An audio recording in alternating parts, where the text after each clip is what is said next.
Is it better to buy a home without a realtor? Covering all of that and more in just a few seconds.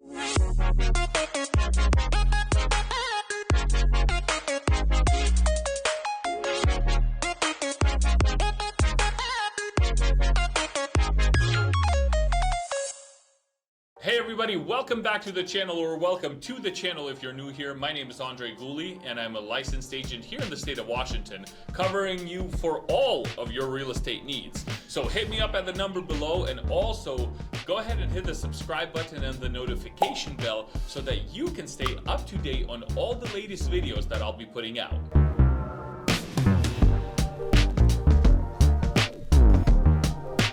So let's answer the question. Is it better to buy a home without a realtor? And the short answer is no. See, I get asked this question a lot, and my first response to the question is, well, what do you mean by that? Because most people, what they mean is, hey, should I not use a buyer's agent? And should I go to the listing agent who represents the seller and have them write up a contract for me? Therefore, they can make some more commission, and maybe I can get some better of a credit, and everybody wins, right? So most people mean that when they say, should I not use a realtor to buy a home? However, there is another option, and that's where you as the buyer goes directly to the owner, who, for example, is a for sale by owner on Zillow, or maybe you saw a sign in the neighborhood and you go directly to the owner and you don't use any real estate agents at all in order to do the transaction. So we're going to be covering both of these things. Let's go back to the beginning.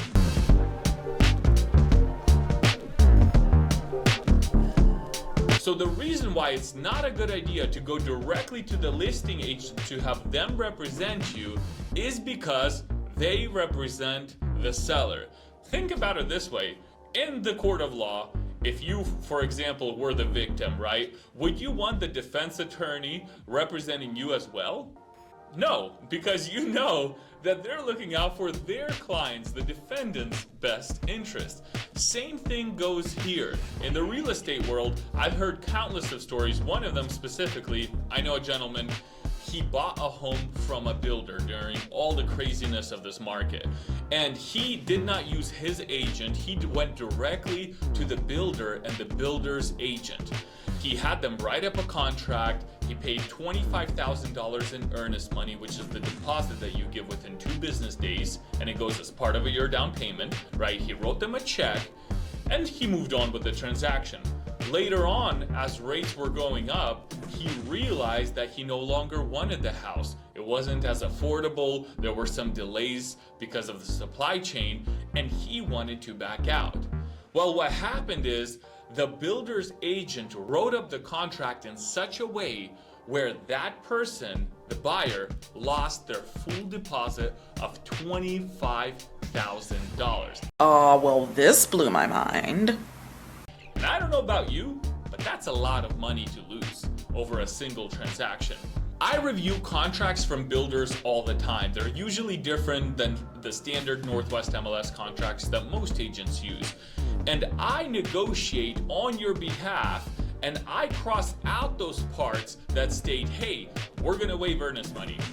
No, we're not, right? Had this person had a buyer's agent, things would have gone much smoother if they had the right buyer's agent who would negotiate for them, right? And actually look out for their best interests. So that's one example of why it's not a good idea to go to the listing agent directly.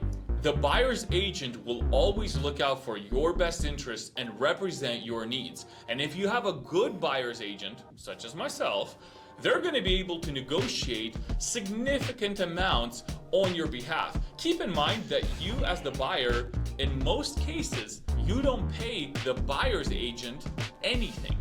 The seller typically has always paid the buyer's and the seller's agent. So number one, you're not paying the buyer's agent anything. And a good buyer's agent is going to be able to negotiate on your behalf. I'll give you one example. Last week, actually about 10 days ago, I got a client in contract on a property that was at $750,000. We went into contract at $700,000, and in addition to that, I was able to negotiate an extra $30,000 towards closing costs and for the seller to buy down the interest rate for my client. So in total, we were able to get them $80,000 off. So when you go to the listing agent directly, they might be thinking, ooh, yeah, I can make double the commission now. And you might ask them for a credit and they might give you 10 grand. And let's say you got your 10 grand, but now you have to be worried throughout the rest of the transaction to make sure that the deal sticks together, that you don't lose the earnest money, that you know what the contract says, that you know how to negotiate the inspection as well, right? All of these other things that come into place. So it's always better to have a buyer's agent. Even if you're paying your buyer's agent, let's say the seller for some reason is paying less commission and the buyer's agent is asking you to cover the difference, right? Whether it be 5 grand or 10, whatever it is. If you have the right person, they can negotiate significantly more money for you.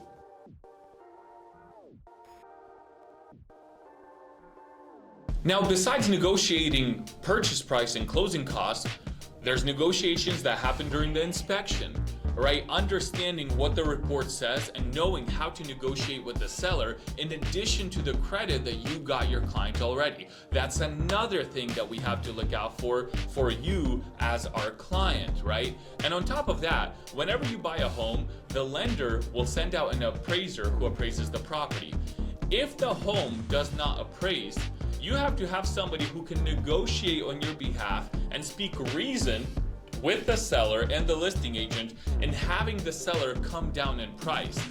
That's just a few parts where negotiation is key in the real estate deal. And this might be a quick few minute video where I explain this, but in reality, this can be a 30-day process where your agent is working for you constantly. So these are just a few of the reasons of why it's better to use a buyer's agent to help you buy a home. Now, the other part, like I said, is if you go to a owner directly. And in that case, you have two options.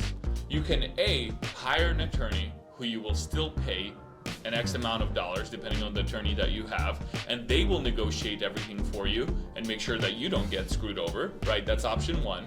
Option two is you still hire a buyer's agent who knows a bit more than the attorney in regards to comparables.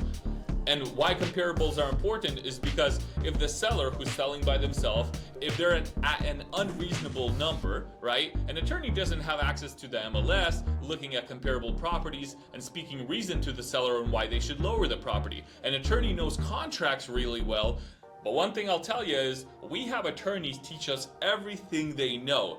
I'm not an attorney, but they do teach us everything they know and we learn from them. We're required to take classes in order to understand the contracts. So if you hire a buyer's agent in that case as well, they can negotiate for you and negotiate their commission from the seller as well. So either way, with an attorney, you might pay a few $1,000s. By having a buyer's agent, you might not pay anything at all and still have somebody who represents you.